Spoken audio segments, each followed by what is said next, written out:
लगे मकान चल दिले भी जा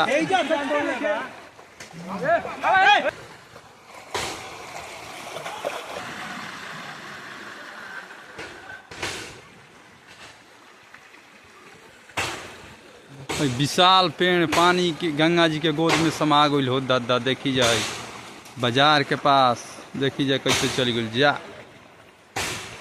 बुढ़ा के देखी जाए पानी में जाता रहे। देखिए परले मच गई बा भाई ये जगह। देखी जाए बाजार के जस्ट बगल में या परले जा फिर गोल जा जा हो अब जा रहा बा घर जा चल दिल घर है पूरा चल दिल। देखी जाए लाइव वीडियो के साथ जा गोई चक्की नौरंगा बाजार के पास जौन भाई सारा घर रहा। देखी जाए पानी में विलीन हो गई आ जाए परले में चल गए।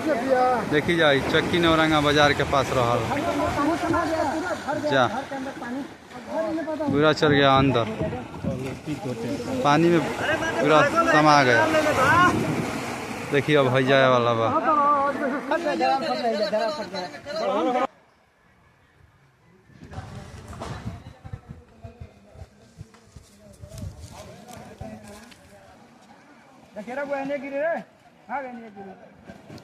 देखिए जा रहा बा चक्की नौरंगा चारों तरफ हवा स्थिति हो गई रे भाई। देखी जाए